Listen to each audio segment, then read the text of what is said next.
Good evening.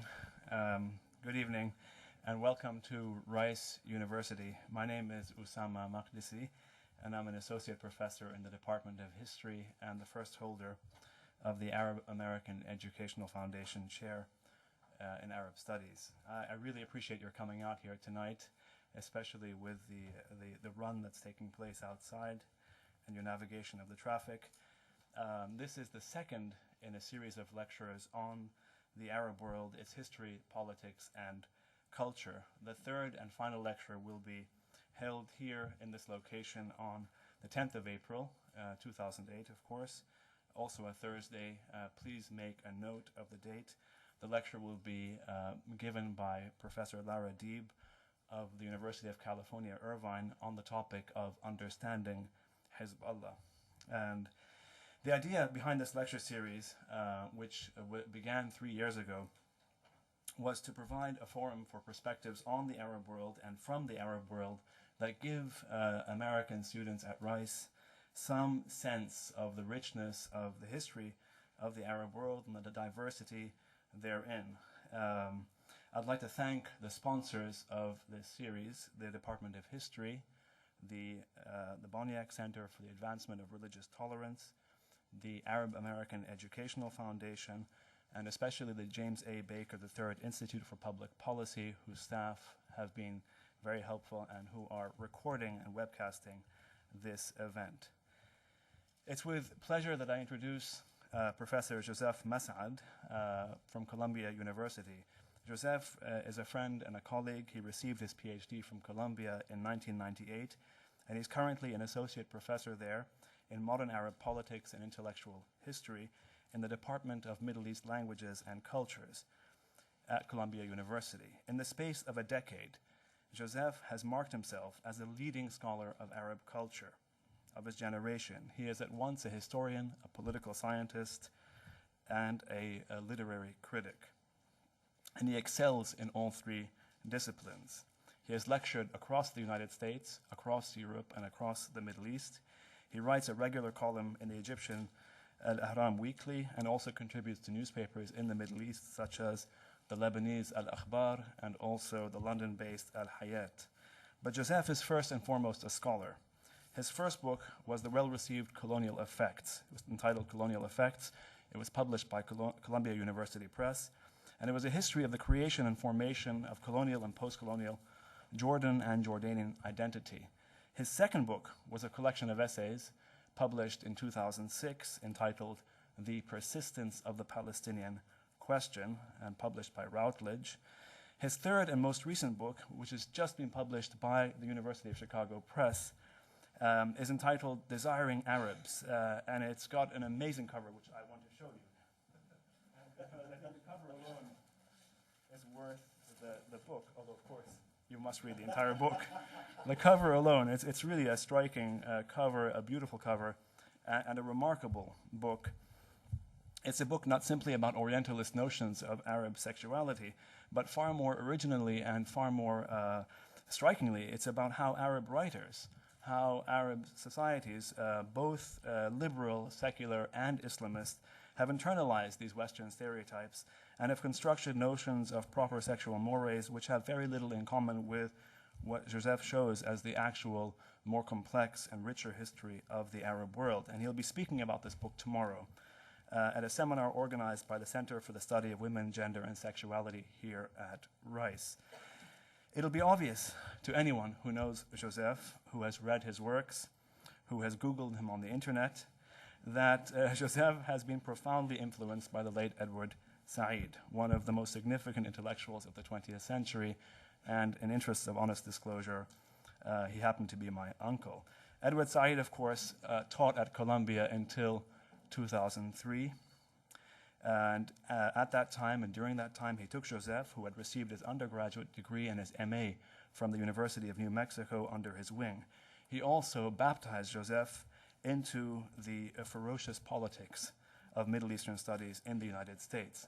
So although Joseph is, by all accounts, a leading scholar of international standing, although he is the author of 3 books, 2 with major academic presses, Although he is the writer of dozens of refereed articles which have won praise from leading fellow academicians, Joseph has been subjected to an extraordinary campaign of vilification over the past several years. He has been accused of all sorts of things, from anti-Semitism to intimidating his students to being a bully, accusations that have been leveled primarily by vehement, partisan, self-styled pro-Israel, non-university groups who can't stand his political views.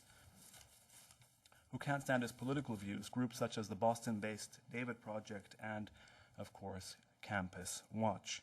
They don't like what Joseph says, they don't like what he thinks, they don't want to debate him, they want to silence him. Although he has fought incredibly hard to clear his name, Joseph's travails are, unfortunately, not yet over. Other untenured professors across this country are now being subjected to similar campaigns of intimidation and defamation, campaigns that ultimately subvert one of the most fundamental principles of American universities, namely academic freedom.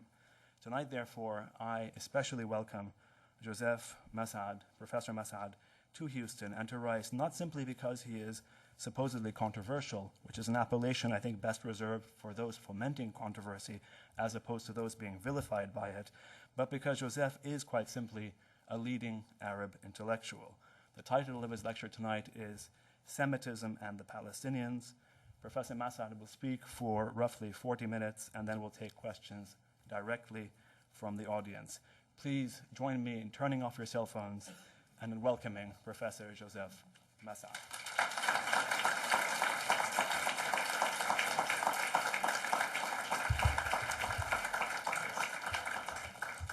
Thank you very much for this generous introduction, Osama. I hope I can live up to just a few of the nice things you've said about me. Thank you all for coming this evening. I'd like to note and signal before I begin my lecture that today is Edward Said's birthday, and of course, his influence not only on my work but on a large amount of disciplines, including, of course, Palestinian studies, is immense. I will be sort of quoting from him. I will be citing him sort of much into tonight's lecture, primarily because I've learned much from what he had to teach all of us on the Palestinian question, and also perhaps as a way of paying homage to him today on his birthday.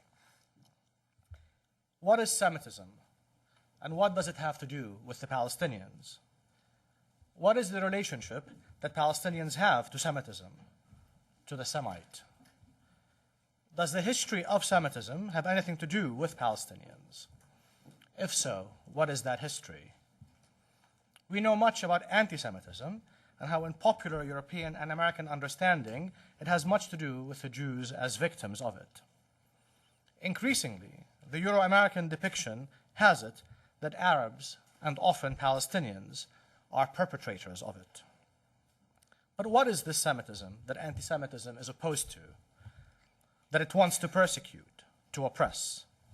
Are Palestinians opposed to Semitism, to the Semites? And if so, why would they oppose them? Are they in fact victims or perpetrators of Semitism or of anti-Semitism? When Edward Said embarked on his study of Orientalism, he explained, and I quote him, that by almost an inescapable logic, I have found myself writing the history of a strange, secret sharer of Western anti-Semitism. That anti-Semitism and Orientalism resemble each other very closely is a historical, cultural, and political truth that needs only to be mentioned to an Arab Palestinian for its irony to be perfectly understood, unquote. The category of the Semite was invented by European philologists in the 18th century and was transformed by the 19th from a linguistic into a racial category. Ernest Renan was perhaps one of the most illustrious Orientalists who helped to bring about this transformation. For Renan, the Semitic spirit had two forms, what he called the Hebraic or Mosaic form and the Arabic or Islamic form. Indeed, according to such representations, as Said summarizes them, the Semites are rabid monotheists who produced no mythology, no art, no commerce, no civilization.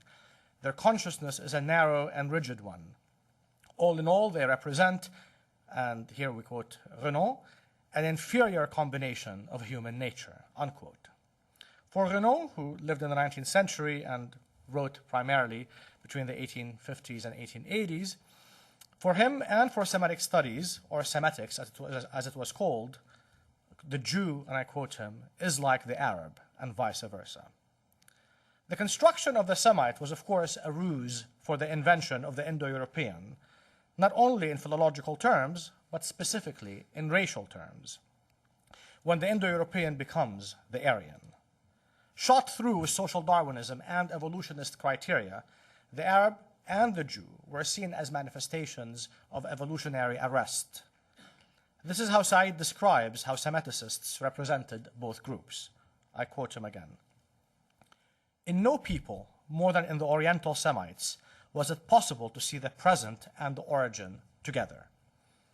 The Jews and the Muslims, as subjects of Orientalist study, were readily understandable in view of their primitive origins. This was, and to a certain extent still is, the cornerstone of modern Orientalism. Renan had called the Semites an instance of arrested development, and functionally speaking, this came to mean that for the Orientalist, no modern Semite, however much he may have believed himself to be modern, could ever outdistance the organizing claims on him of his origins. End of quote. The conflation of Arab and Jew on account of philological and racial criteria was not, however, confined to Semitics. This was a much more protracted phenomena that would inform European culture more broadly. When describing a young Jewish boy in À la recherche du temps perdu, Marcel Proust would write without irony how he looked, and I quote Proust here, he looked so like the Bellini portrait of Muhammad II. It's an astonishing likeness. He has the same arched eyebrows and hooked nose and prominent cheekbones. When he has a little beard, he will be Muhammad himself, unquote. This identity between Jews and Arabs was not only made by Europeans hostile to the two groups, or even by those hostile to one of them, but also by people and thinkers who thought it an objective racial criterion to be traced back to biblical and Quranic genealogy. Indeed, the Orientalist Louis Massignon, generally considered friendly to both Arabs and Jews, and who supported the Palestinian struggle against Zionism, would identify the colonial situation on the ground as late as 1960 with reference to Semitism. He says, I think that for the problem of the future of the Arabs, it must be found in Semitism. I think that at the base of the Arab difficulties, there is this dramatic conflict, this fratricidal hatred between Israel and Ishmael. The Arabs find themselves in collision with it in the claim of exclusivity among the Semites, the privileged Semites of the right. They, the Arabs on the contrary, are the outlaws, the excluded, unquote. The development of the Semitic idea was such that Jews and Arabs came to identify themselves as Semites. But if the designation of people as Semites was precisely a ruse for the designation of their superior other as Aryan, Semitism begins to look indistinguishable from anti-Semitism. The act of inventing the Semite is the very act of inventing the carrier of that identity as other. It is indeed the act of creating the anti-Semite. In this light, Semitism has always been anti-Semitism. Let us now turn to Semitism and the Jews as an entry point to understanding how Palestinians would figure in this history. In the last century and a half, many have tried to explain the persistence of the Jewish question, which has always been entangled with the persistence of anti-Jewish sentiment across Western history. In light of Semitics, and based on its taxonomies, this sentiment, whether based on religious, social, ethnic, geographic, linguistic, or racial grounds, clustered together in the 19th century in a full-fledged othering ideological edifice that identified itself as anti-Semitism. In contrast with Semitism, which was invented by a certain class of intellectuals that were scholars and philologists, anti-Semitism was invented by intellectuals in the political and journalistic professions.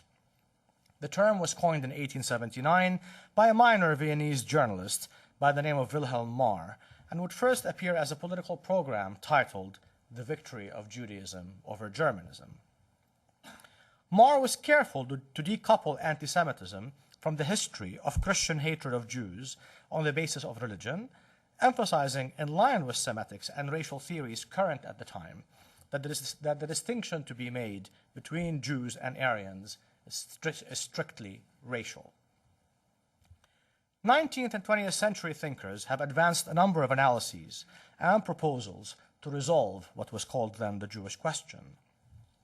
Karl Marx postulated that the Jewish question would be resolved alongside human emancipation, which required the ending of the division between humans as egotistical beings inhabiting civil society and humans as abstract citizens in the realm of the state, as Marx put it.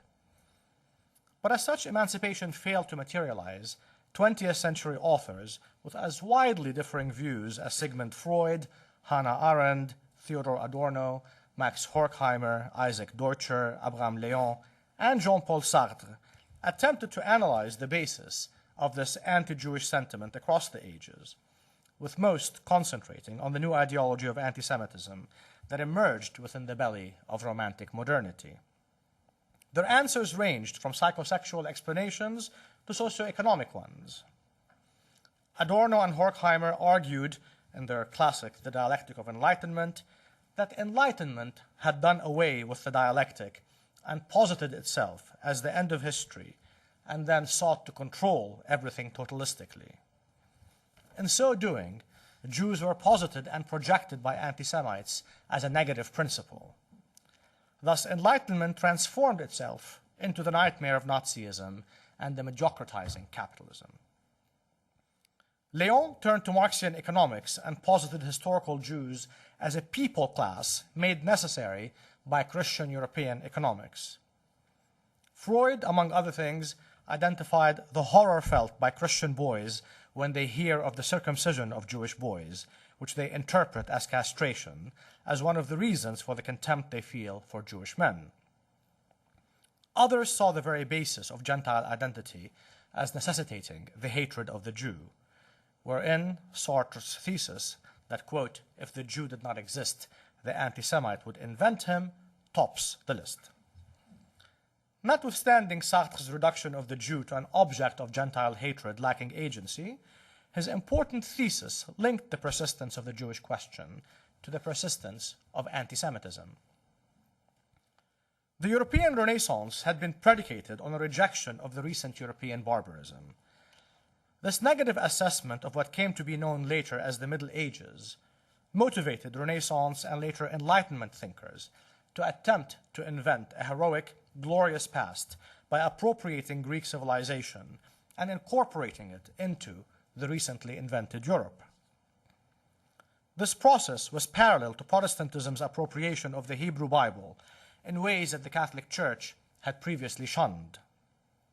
European colonialism, having learned the lessons of the Renaissance and the Enlightenment, was going to impart to all the colonized a similar cultural self-rejection, commonly known sometimes as self-hatred, calling for the adoption of enlightened European Christian culture as model. While colonialism began to rule over peoples and cultures it had othered a priori, Jews living in Europe had experienced this othering for a much longer time, albeit intermittently.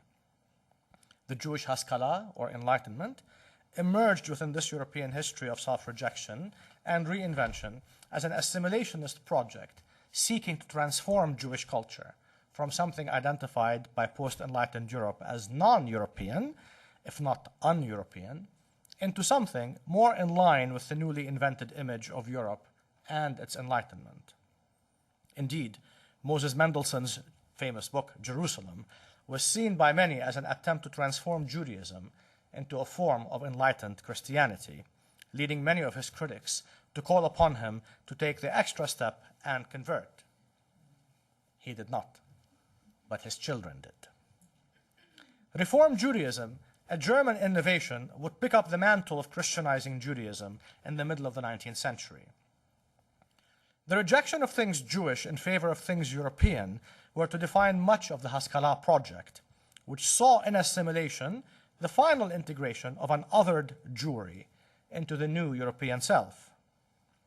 While the project seemed successful in a number of ways, especially in Germany and France, and less so in unenlightened Eastern Europe, it ultimately led to official Christianization through formal conversions. Indeed, Theodor Herzl himself, a mere 3 years before launching the Zionist project, which was to serve as a mild corrective to the haskala, had proposed the mass baptism of European Jews to Catholicism in a now famous proposal that he made to the Pope. Zionism, like the haskala, adopted European, especially German, Enlightenment thought as its evaluative mode of assessing Jewishness and Judaism, and sought their transformation into European Enlightenment.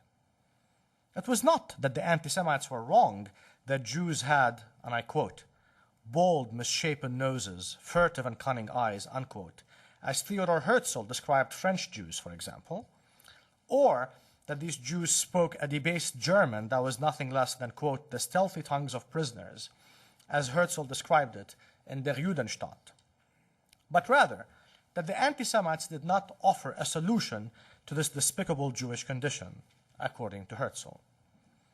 Zionism, which espoused these views of Jews, while conscious of their anti-Semitic pedigree, simply wanted to rid Jews of such traits and teach them how to be Europeans. While Zionism espoused the goals of the haskala thinkers, sometimes referred to as maskilim, and other Jewish assimilationists in its understanding that the mark of Jewish otherness had to be removed, it differed from both in affirming that the attempt by Jews to prove that they could become Europeans inside Europe would not be allowed by European Christians, as the question for them had ceased to be religious and had become racial. The solution seemed self-evident. Zionism, in Herzl's words, would set up a state for the Jews that would constitute, and I quote him, the portion of the rampart of Europe against Asia, an outpost of civilization as opposed to barbarism, unquote. The state, as Herzl's novel Altneuland uncovered, would outdo the Europeans at their own game of civilization. The settler colony was going to be the space of Jewish transformation. To cease being Semitic and become European, Jews must exit Europe. They could return to it and become part of it by emulating its culture at a geographical remove. If Jews were Asians in Europe, in Asia they will become Europeans. Herzl affirms that it is not a question of taking Jews away, quote, from civilized regions into the desert, but rather that the transformation will be carried out in the midst of civilization. He declares, we shall not revert to a lower stage, we shall rise to a higher one. In the new settler colony, Jews would no longer be dirty, cunning, parasitical, lazy, superstitious, weak, effeminate, as anti-Semitism and Zionism posited them, but would become hardworking, scientifically minded, strong, rational, clean, and civilized. In short, European. It is in adopting nationalism as the solution, or more precisely, dissolution, of the Jewish question that Zionism assimilated the most important form of political life unleashed by the French Revolution. If Semitism and anti-Semitism insisted that the Jews were not Aryan or European, that they were a separate race and a separate nation, Zionism could not agree more. Upon encountering the Palestinian Arabs, Zionism's transformative project expanded. While it sought to metamorphose Jews into Europeans by desemitizing them, it set in motion a historical process by which it was to metamorphose Palestinian Arabs into Jews in a displaced geography of anti-Semitism. This move would also guarantee that the figure of the Semite would be preserved, but would be identified solely with the Arab. The ultimate project of cultural transformation that Zionism embarked upon, then, was the metamorphosis of the Jew into the anti-Semite, which Zionism understood correctly to be the ultimate proof of its Europeanness. The Jewish Holocaust only served to strengthen this belief by Zionism, which insisted that only those Jews who answered its transformative call in its settler colony, escaped the fate that befell Jews who insisted on their diasporic or Semitic condition. But Zionism's project would prove twofold. In transforming the Jew into the anti-Semite, it became necessary to transform the Palestinian Arab into the disappearing European Jew. But how was this transformation effected? It is at the juncture of Semitism that Said located his intervention. He asserts, and I quote him, that what has not been sufficiently stressed in histories of modern anti-Semitism has been the legitimation of such atavistic designations by Orientalism, and the way this academic and intellectual legitimation has persisted right through the modern age in discussions of Islam, the Arabs, or the Near Orient. Unquote. The way Jew and Arab as Semites register in the West was best exemplified for Said in another astute aside by Proust, not unrelated to the one I quoted above. Said quoted Proust thus: "The Romanians, the Egyptians, the Turks may hate the Jews, but in a French drawing room, the differences between these people are not so apparent, and an Israelite making his entry as though he were emerging from the heart of the desert, his body crouching like a hyena's, his neck thrust obliquely forward, spreading himself in proud salams, completely satisfies a certain taste for the Oriental." Unquote. In his book Semites and Anti-Semites, the infamous and definitely controversial Orientalist Bernard Lewis states, and I quote him, that the argument is sometimes put forward that the Arabs cannot be anti-Semitic because they themselves are Semites. Such a statement is self-evidently absurd, and the argument that supports it doubly flawed. First, the term Semite has no meaning as applied to groups as heterogeneous as the Arabs or the Jews, and indeed, it could be argued that the use of such terms is in itself a sign of racism and certainly either of ignorance or bad faith. Unquote. I actually fully agree with Lewis, and I add that the same can be said about the Jews. Indeed, to echo Lewis, the argument that is sometimes made that the Jews cannot be anti-Semitic because they themselves are Semites can be equally refuted on the same grounds. Lewis, however, adds a qualifier to make the use I have just made of his argument untenable. He maintains that the second reason this argument is flawed is that, quote, anti-Semitism has never anywhere been concerned with anyone but Jews and is therefore available to Arabs as to other people as an option should they choose it, unquote. In fact, as we saw already, and as we will see elaborated below, anti-Semitism has been made available to those Jews who seek to other themselves and assimilate into European Christian normativity by repudiating the Semite within, namely their Jewishness, and the Semite without, namely the Arabs. As such, anti-Semitism is equally available to the Jews as it is available to the Arabs. In the first half of the 20th century, anti-Semitism would continue to focus on the figure of the Jew, while colonial Orientalism would limit its focus to the Arab as a Semite of choice. In the wake of the Nazi Holocaust and the end of colonialism, both would retreat significantly, but only temporarily. Soon, anti-Semitism and Orientalism would re-emerge with one main racialized Semitic object, the Arab. This transformative moment in Europe and America, which took place during and after the '67 war, would gain momentum quickly, so much so that in the wake of the 1973 war and the oil embargo, Arabs, as Said observed, came to be represented in the West as having, and I quote Said, as having clearly Semitic features, sharply hooked noses, the evil mustachioed leer on their faces, were all obvious reminders to a largely non-Semitic population that Semites were at the bottom of all our troubles, which in this case is principally a gasoline shortage.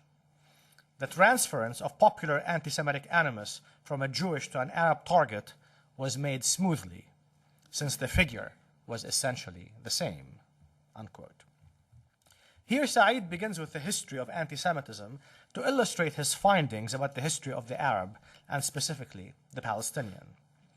To clarify what he means, Said states that in depicting the Arab as a negative value and as a disruptor of Israel's and the West's existence, as a surmountable obstacle to Israel's creation in 1948, what Orientalist and anti-Semitic representations result in is a certain conception of the Arab that is ontologically linked to the Jew.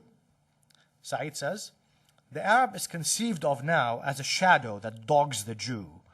In that shadow, because Arabs and Jews are Oriental Semites, can be placed whatever traditional latent mistrust a Westerner feels towards the Oriental. For the Jew of pre-Nazi Europe has bifurcated. What we have now is a Jewish hero constructed out of a reconstructed cult of the adventurer, pioneer, Orientalist, and his creeping, mysteriously fearsome shadow, the Arab Oriental, unquote. In these remarks, what Said is gesturing towards is the endemic anti-Semitism that plagues all representations of Arabs today. Indeed, the very displacement of the object of anti-Semitism from the Jew onto the Arab. If anti-Semites posited Jews as the purveyors of corruption, as financier bankers who control the world, as violent communist subversives, and as poisoners of Christian wells, the Arab and the Muslim today are seen as in control of the oil market and therefore of the global financial market, the purveyors of hatred and corruption of civilized Christian society, as violent terrorists and as possible mass murderers, not with some Semitic poison, but with nuclear, chemical, and biological weapons, which are yet to be found. Thus, Michael Moore feels vindicated in telling us in his film Fahrenheit 9/11 about the portion of the American economy controlled by Saudi money, while neglecting to mention the much, much larger American share of the Saudi economy. In light of Said's work, one cannot understand Orientalism, the Arab, and ultimately the Palestinian without understanding European Jewish history and the history of European anti-Semitism and the context of European colonialism, which made and make all these historical transformations possible and mobilize the very discourse that produces them as facts. To analyze the condition of the Palestinians, one must begin with European Jews. And to analyze the history of European Jews in modernity, one must begin with the history of anti-Semitism. It is in beginning from these various historical junctures that we can see the emergence of Zionist ideology as a particular brand of Orientalism and therefore of anti-Semitism in the context of Europe's colonial project. Said maintains that, quote, by a concatenation of events and circumstances, the Semitic myth bifurcated in the Zionist movement. One Semite went the way of Orientalism, the other, the Arab, was forced to go the way of the Oriental, unquote. It is in reading the history of Palestine, of the Palestinians, in conjunction with the history of European Jews, that we can explain how Zionist ideology was able to describe Arabs using the same anti-Semitic vocabulary deployed against Jews. It is this reading that allows Said to see that Chaim Weizmann's anti-Arab racism makes sense only in the context of European colonial history. For Said, and I quote him, the common denominator between Weizmann and the European anti-Semite is the Orientalist perspective, seeing Semites as by nature lacking the desirable qualities of Occidentals, unquote. This common denominator between Zionism and anti-Semitism in the era of colonialism is what produces the Palestinian as the Jew. So much that in his resistance to foreign colonialists, the Palestinian was either, as Said explains to us, a stupid savage or a negligible quantity, morally and even existentially. Said understood Jewish intellectual history as a history of outsiders who effected crucial critiques of European Christian society, and was saddened by Zionism's continuing attempts to suppress this Jewish tradition by transforming it into a kind of worship of the State of Israel. The contemporary refusal of most Jews to begin again from a position of critique of Zionism, indeed the insistence on beginning again with it, has led to the disappearance of the European Jew as a meaningful ontological category. In this sense, and in line with his understanding of Zionism's displacement of the Jew onto the Palestinian, which was both an ontological and an epistemological reordering, Said told the Israeli newspaper Haaretz that he considered himself the last Jewish intellectual. Following Said's important gesture, it becomes possible for us to look at the struggles over Palestine in tandem with one another. If beginning with the modern history of European Jews, one also begins with the history of anti-Semitism, then by beginning with the history of Zionism, one begins with the history of the transformation of the Palestinian into the Jew. Herein lies the transformed relationship of the Palestinian to Semitism. The dislocation of the Palestinians, their dispossession and alienation from their geography, their transformation into wandering and besieged Jews, are made up of the very details of the Palestinian experience. This is how Said describes Palestinian lives. The stability of geography and the continuity of land, these have completely disappeared from my life and the life of all Palestinians.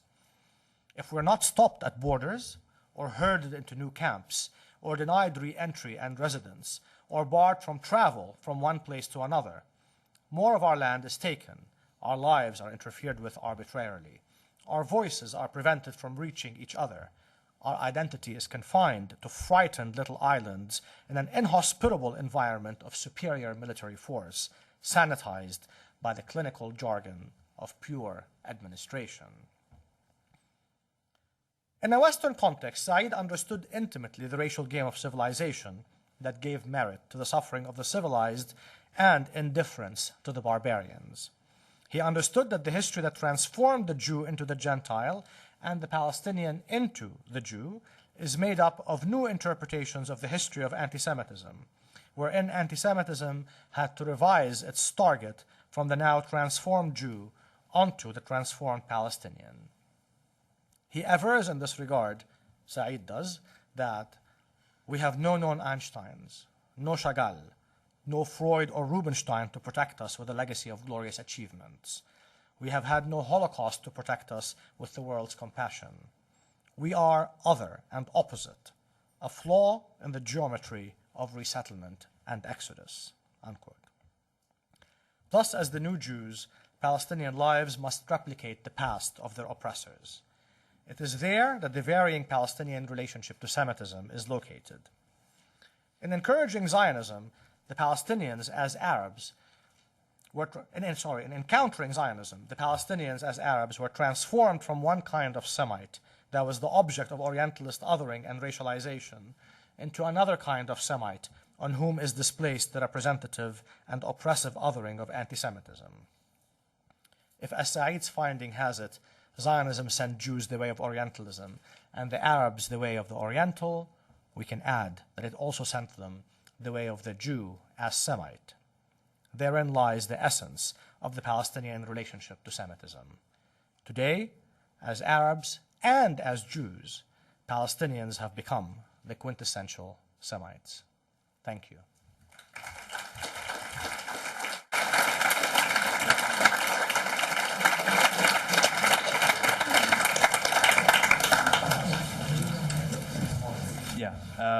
Joseph will be happy to take questions. As always in these forums, please keep your questions to the point and brief, and allow the speaker a chance to respond.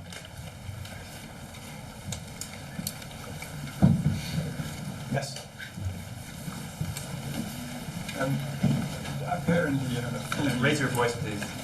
the Arabs and Muslims always operate on a 10 to 30-year time delay.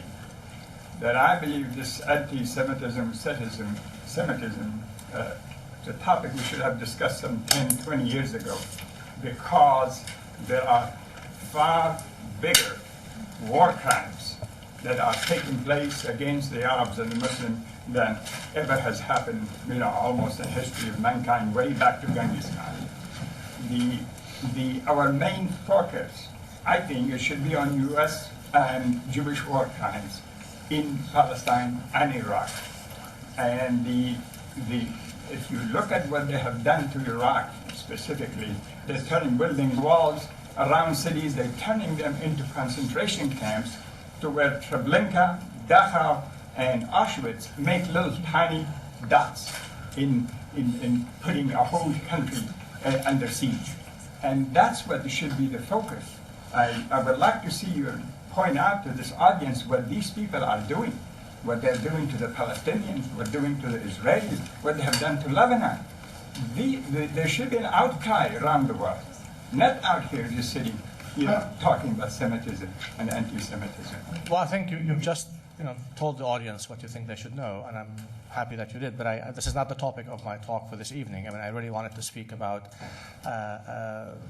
a more generalized sort of question with regards to the relationship of the Palestinians to the Israelis, which makes possible some of the crimes to which you might have alluded.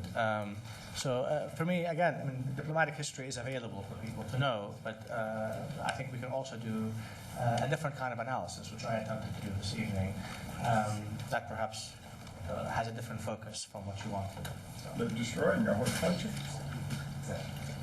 Can you elaborate more on how Arabs have internalized this Semitism themselves? Well, I mean, generally, even in sort of Arab sort of curricula and school textbooks and what have you, generally there's the presentation that Arabs are Semites. The same thing, of course, has become sort of have proliferated sort of in a Jewish self-identification. That people speak of themselves as Semites, out of the Semitic race or descendants. And of course, there's a kind of a religious gloss sometimes about the biblical or Quranic genealogy of terms like descendants of Sam. But so ultimately, there's a kind of acceptance of this kind of philological, quasi-racial, or what becomes a racial designation that even Arabs would accept. And in fact.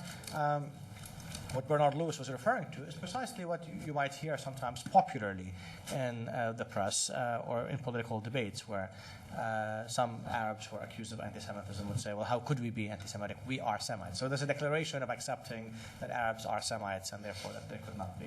And sometimes, very similar sort of logic and discourse is also produced by Jews in Israel or in the US or in France of speaking of themselves as Semitic. Right?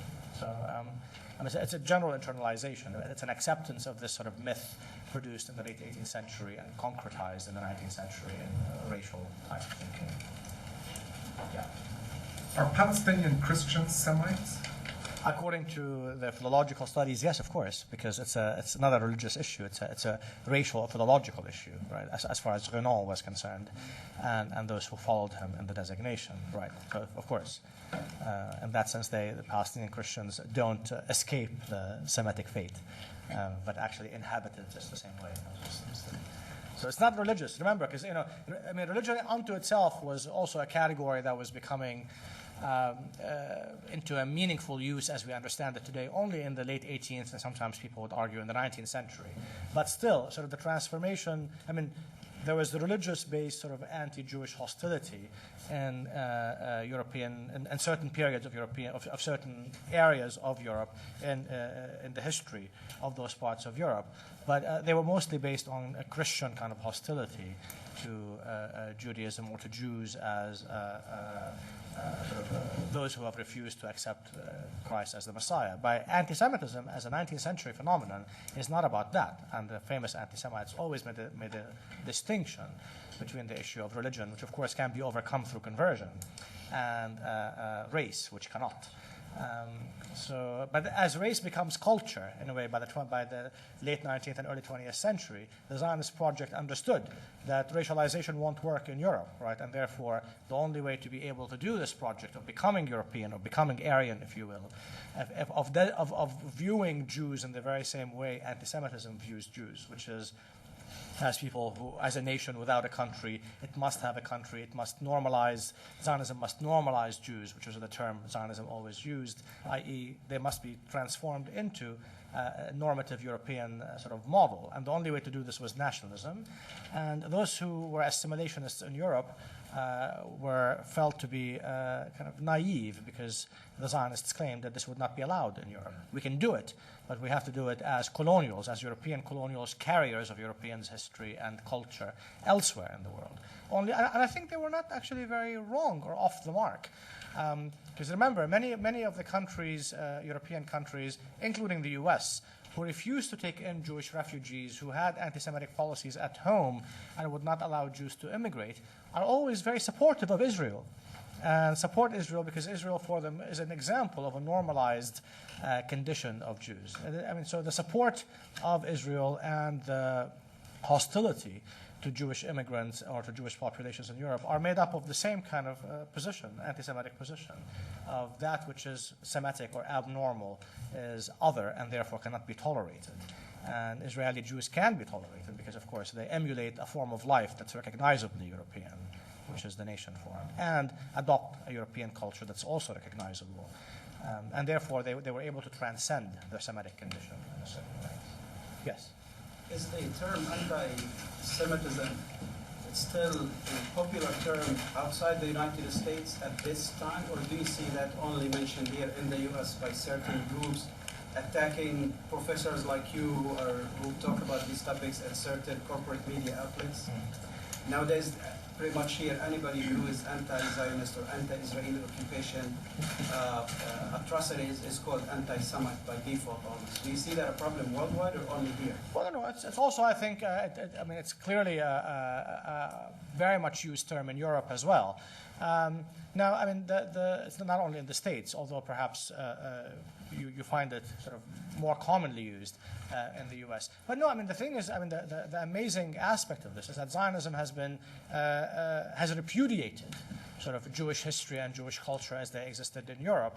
But now Zionism and its supporters want to claim that victimization as something that could happen to them, even though their very project was to repudiate Jewish cultures, Jewish languages, and create a new language that, for example, Jews had never spoken in the diaspora, such as Hebrew, which was only used for liturgical purposes, forsake sort of living Jewish languages like Yiddish, like Arabic, like Hakitiya, like Ladino, and adopt a new language, right?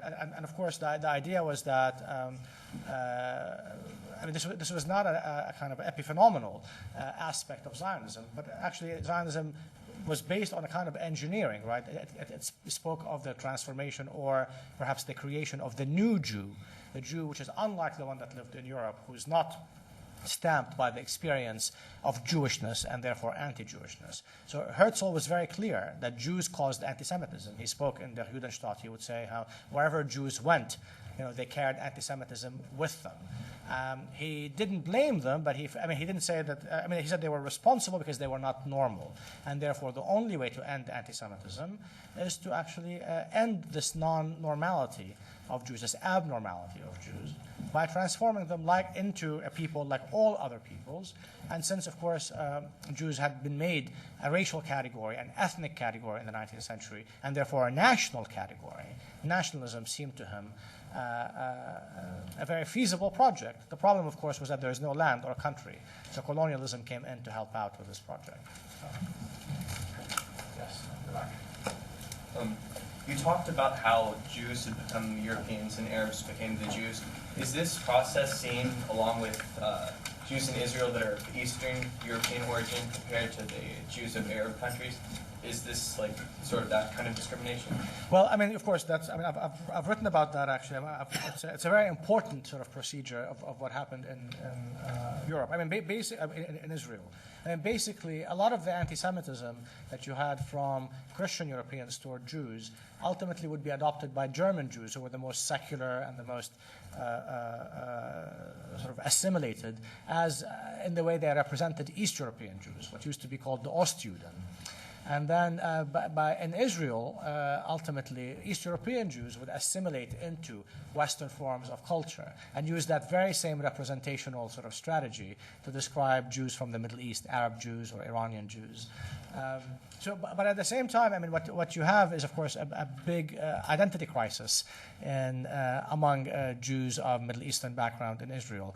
First of all, their pronunciation of Hebrew. They pronounce Hebrew with all the glottal stops and sounds that are sort of for the lack of a better word, native to Hebrew or part of Hebrew.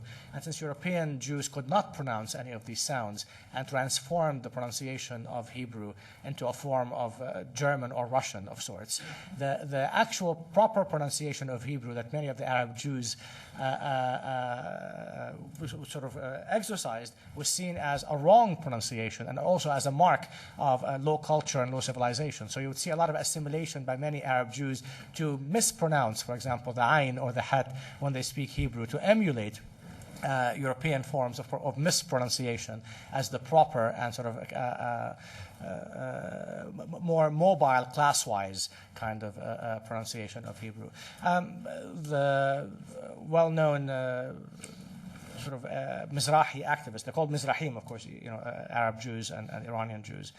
Sami Shoutrit, a political scientist who's of Moroccan background, an Israeli Jew of Moroccan background, and a poet, have written extensively on this question. And one of actually his poems, which was quite well known, speaks of the identity crisis of Arab Jews, where they would see the reflection in the mirror and were told to have to hate that reflection because they see the Arab when they look at the mirror and see themselves.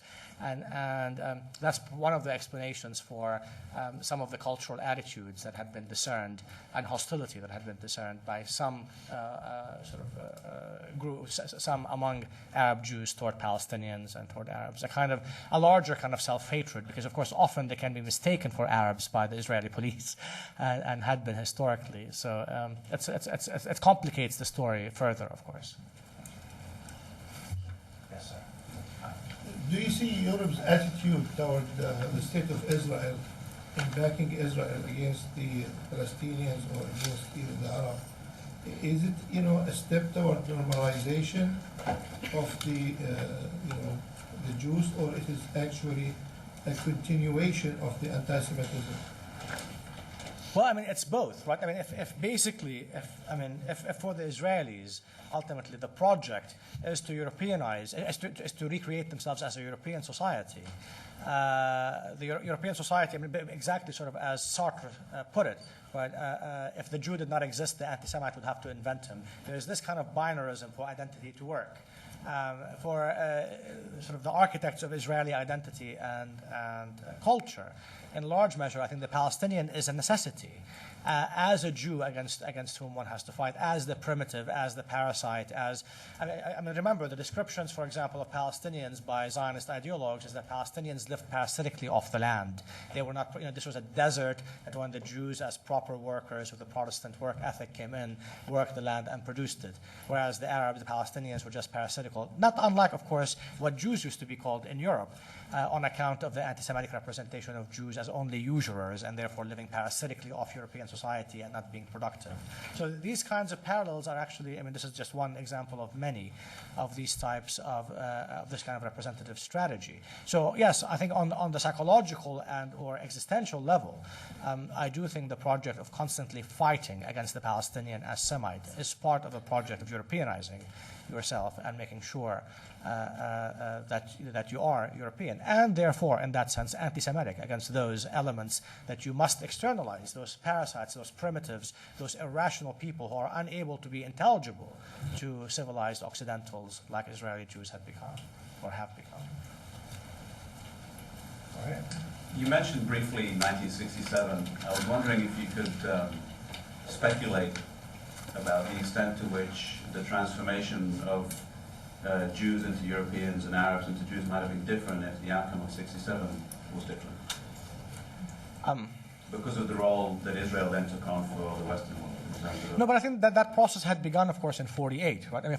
First of all, rendering Palestinians landless, right? Wandering Jews, so to speak, replicates the kind of history and the anti-Semitic descriptions of Jews as rootless, landless, and wandering. So in one sense, making Palestinians into refugees makes them into wandering Jews. Then inside 1948, the Palestinians who remained and Israel was not able to expel were, of course, placed under strict military laws, and they had passed laws for them. They couldn't leave their towns. There were sort of curfews. They couldn't work without a permit. They couldn't go from one town to another without a permit. They basically lived literally sort of besieged, almost in ghettos.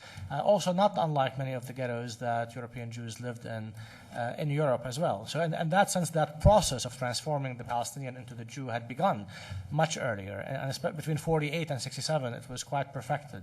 What happened after 67 is, of course, adding another subject population. So as a result, what you had is they relaxed slightly the military laws against Palestinians in Israel, making them transforming them into civil laws of discrimination. And Palestinians in Israel become sort of also, like many Jews in more tolerant European countries in the 19th century, they became foreigners in their own land. And the Palestinians who are now besieged into ghettos were the ones in the West Bank and Gaza, and literally, as we see now, sort of walled in with a great wall staffed and manned by the Israeli army to make sure. And in some cases, like Jenin, they actually have a door and that they lock at night, and because the apartheid wall surrounds the entire city. So, the creation of that ghetto is a very interesting situation. But also some have speculated on the psychological aspect of Israel itself, sort of creating the country as a ghetto, surrounded by enemies, sort of forth. It could not, it replicated a certain form of life that it had in Europe by creating itself, by placing itself in a hostile environment wherein it is a colonial power. And therefore, it did not produce a kind of a normal life, as we know. Israel failed the test of normality. It's a country constantly at war, constantly seeking to colonize other people's lands, constantly seeking to subject them. So in that sense, it's not really normal as Zionism had hoped it would become. It's constantly questioning itself and is being questioned on the kinds of policies that it enacts. Right. Sorry, just to follow up. I was thinking more in terms of the political cover that was given to Israel because of its military success in 67 that allowed Israel to expand beyond what may have happened if 67 had gone differently. You mean a kind of discourse in the West in terms of defending what Israel does, or how it represents it, or how it represents itself? As a catalyst in terms of Israel being seen as a strategic military ally, which it wasn't before 67. Yeah, it was an ally and a friend before 67, but after 67 there was a number of other things that happened, of course, which were of much value to the U.S. and to European countries. Recall from 48 to 67, France was the main military supplier of Israel, not the U.S. The U.S. was did supply, but not as much. And at some point, because the U.S. had was angry that the Israelis had gone with the French and the British to invade Egypt in '56, that was a no-no for sort of the U.S. as a new sort of superpower. So that was why it stopped Israel in its tracks and suspended the aid and forced Israel to withdraw from the Sinai.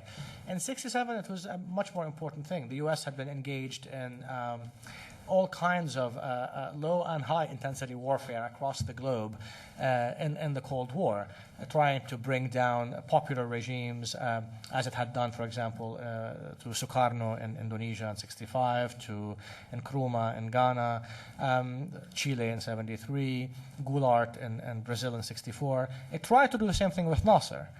With multiple sort of attempts at coups, but was not successful. So when the Israelis actually were able to bring Nasser down, that was quite a big service that the U.S. had sought during the Cold War. I mean, yes, he remained president for 2 more years, but ultimately he was, as the American expression goes, a lame duck at that point and could not do very much. He was defeated, and this is a major, I think, achievement that the Israelis delivered to the Americans, and thus, in many ways, became a strategic ally. Yes. Why don't you mention Palestinian terrorism when exploring Palestinian identity? Well, because it depends on what you mean by terrorism. We get into yourself up, or trying to go on buses and kill as many people as you can, or teaching your children, going to summer camps and teaching them how to kill people. Of course, I would disagree, but I think perhaps also because I didn't mention much about Israeli terrorism, right? In the 1930s, the Jewish Zionist groups are the ones who introduced new kinds of terrorism to Palestine. For example, cafe bombings, car bombings, which were, of course, happened in several places, in Haifa, in Jaffa, in Jerusalem, throughout the 1930s. Before, what about the Hebron massacre? You mean in 1929? Mm-hmm. Yes, of course. Well, that's a horrible thing. But you're speaking about terrorism. The massacre was actually a pogrom of sorts. The Jews were killed by Yes, by Palestinians, yes, in 1929. Before, right? This was before. No. But there was, of course, all kinds of violence that happened from the 1880s, you see. And Jews were killing Palestinians before they were attacked? Would you like me to answer you? From the 1880s, you see, when the Zionist project started, it was started as a colonial project. And while after 1948, the conquest of the land would take place militarily, from the 1880s onwards, it didn't take place militarily, but by the force of money initially, and subsequently through the help of the British who came in 1919 and took over Palestine. So in the 1880s, when there was a colonial bank and all kinds of donations that went to the Jewish settlers to purchase land, the land that they purchased from absentee landlords, and it encompassed villages with Palestinian peasants that usually when these lands had changed owners, they did not expel the peasants. When the Jewish Zionists came in, they would buy the land and then kick the Palestinian peasants off the land and denying them any possible work on lands that they've worked for many, many years. As a result, that was the beginning of the resistance to these kinds of policies that actually dispossessed Palestinians of their lands. And by the beginning of the century, this continued sort of until the British arrived, violence would begin from 1921 with all kinds of demonstrations, all kinds of attacks, minor mainly.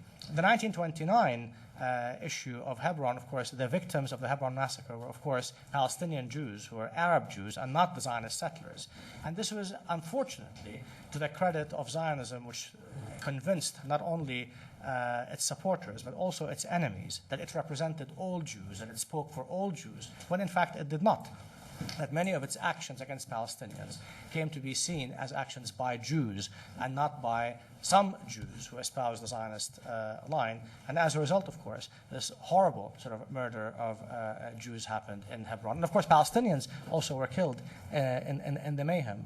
But still, basically Palestinian Jews in Hebron that had done nothing, of course, and were not supporters of Zionism, had been a victim of this massacre. But of course, to speak of numbers, I mean, there's no comparison in terms of the numbers, actually. There's at least 100,000 Palestinians who have been killed by the Zionist project since 1948 alone. While I, of course, oppose all Palestinian violent actions against any civilian Israelis, the numbers of civilian Israelis who were killed by Palestinian actions is negligible in comparison. I'm sorry? The Israelis don't use their kids. They don't send their kids. Because they're civilized, you think? Because they're civilized, the Palestinians are not? Civilized. So why do you think the Palestinians do? It's just, I think that affects the number. If you're using your children, you're teaching your children to kill, what do you expect? Well, I mean, I take exception to that kind of I think this is underlying sort of a kind of a racist approach that Palestinians somehow don't value life the way Israelis do and teach their children. Yes. Excuse me, ma'am, there are other people who'd like to ask questions. If you have questions, you can certainly pursue this afterwards, but please allow others to ask questions of the speaker. All right. Yes, sure. It was interesting how you mentioned the creation or the construct of Semitism implicitly creates the opposite. In terms of these notions of identity and how that's transcended to the shift towards the Arabs as well, what kind of responses would you say are formulating for any search of Palestinian identity, given all of the obstacles that we have now, in terms of being in enclaves and separated, in terms of what notions or what types of efforts are really being done to preserve that, or the challenges in preserving it? You mean on a cultural level or on a nationalistic level? Well, it's very difficult, of course, because Palestinians have been separated now. They're into many groupings, at least four major sort of demographic bodies of Palestinians. Those who live in Israel itself as third-class citizens, in a country which has at least 20 laws that discriminate between Jews and non-Jews. Who are citizens of the country. Then you have those who live in the West Bank. And those, of course, have been divided into tens of different sort of ghettoized populations who can only move within their own enclaves and can't exit those enclaves. And, of course, in many of these towns, there are also curfews in the daytime when they can't move at all. You've probably seen sort of the checkpoints and what. So there's very little ability to kind of have the kind of communication that might have been possible before. Gaza, of course, now is also a separate kind of entity demographically and politically, and then, of course, diaspora Palestinians who live in, around the world, with concentrations in places like Jordan, Lebanon, and Syria. But so, I mean, nonetheless, there's a kind of a cultural identity, I think, that has continued to prosper, whether it's in art, in literature, in music, which in many ways spans all these communities and in large measure is produced by, by all of them and consumed by all of them in a certain way with different focus. But I think at the moment, of course, a kind of, 2 days ago, there was a very interesting report about how Palestinians in the West Bank are resisting the draconian and racist sort of checkpoints where they have to sit for hours to be able to go in their own land from one place to another, because of the Israeli occupation. They've taken up to reading because they're there for hours. So there's now a whole network sort of that distributes books where people are just sitting there and read as they're waiting sort of for hours at the checkpoint. It's a new way of resisting, right? Under occupation, there were different cultural events, in addition, of course, to resistance in the form of demonstrations and in the form of writing. But there was also cultural events from, exhibits of paintings, of poetry readings. And these are all forms of resistance which also come into the formation of cultural identity. But again, I think a political project, I think, has been now in many ways on hold, given the continued assault on Palestinian lives, whether, in the different places where Palestinians live. So what unifies them, in a way, at this point is the kind of instability in their lives and the quest for a kind of stability and security, right, from the ravages that their lives endure on a daily basis. So I think there is no, especially with the collapse of the PLO, the collapse of Palestinian politics, the abduction of the remnants of the PLO as sort of part of the Israeli and the U.S. kind of agenda to dissolve the Palestinian question, the infighting between Hamas and Fatah has made it very difficult to actually articulate at any kind of elite level of politics a new cultural or nationalistic project. So as a result, I think this has very much proliferated, and as it had always, always had, except that the PLO for a while in the late 60s, early 70s became a kind of mechanism to set up cultural bodies, such, especially for art and literature. Now they're gone, but I think Palestinians are still able to do these types, to produce these types of works to define who they have become and who they are, with difficulty, but I think continuously. So, I hope that answers. Yes. Good. Yes. So. Perhaps now the Europeans can see the modern Jews as clean, civilized, and actually partners, like you mentioned, during the joint invasion of Egypt by England, France, and Israel. Wouldn't you say, nonetheless, that in the Arab world, at least, some portion of it still sees the modern Jews as the European Jews? I mean, it's very interesting when we look at the anti-Jewish cartoons and whatever, the old European stereotypes come back, right, and some portions of the Arab world use that again to their advantage. So, how did that play in the whole picture? Right. I mean, what's interesting, of course, and even someone like Bernard Lewis, who's a very strong sort of Zionist, acknowledges in his book on Semites and anti-Semites that certain forms of European anti-Semitism that have never been part of Arab cultural representations have seeped in the 20th century and ultimately have been used against in representations of Zionism and colonial Zionism. But I think they're not the main representative strategy. And certainly it was never the strategy by the Palestinians, especially, for example, the PLO has made an immense effort throughout the 60s and 70s to distinguish between Jews and Zionists. It was always, of course, Israel who insisted that Israel was a Jewish state. And the Palestinians always insisted that it was not. It was a Zionist state or a colonial settler state. So the Palestinian intellectuals and Palestinian politicians always insisted on the distinction between Jews and Zionists, and perhaps if you go back to Arafat's famous speech at the United Nations in 1974, it was a very important sort of message that the Palestinian struggle was against the colonizing force, that had Zionism been Christian or Muslim or Hindu, Palestinians, of course, would have opposed it just as strongly. But I think the representation generally, I mean, Zionism is seen sometimes nationalistically as part and parcel of a history of conquests of Palestine, whether it's the Crusades, whether it's Ottomans for some, the British, or ultimately the European Jews. So it is actually seen in the context of European incursions, of foreign invasions of Palestine, which is, I think, more of the uniformly used representation. But yes, of course, in some ways, regrettably, some Arab regimes have used European sort of anti-Semitic representations of Jews completely borrowed from the European lexicon, and which had not been part at all historically of sort of the Arab tradition.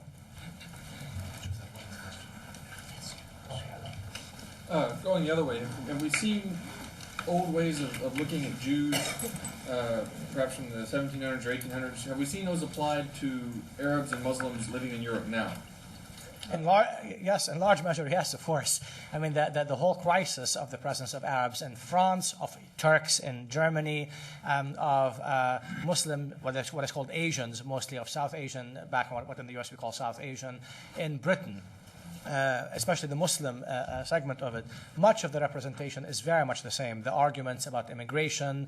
I mean, remember, Arthur Balfour, who is the author of the Balfour Declaration, which promised the Zionist movement Palestine as a national home, had been actually Minister of Immigration back in 1905 and had been the architect of the Immigration Act that made sure that Jews who were fleeing pogroms in Eastern Europe would not enter Britain.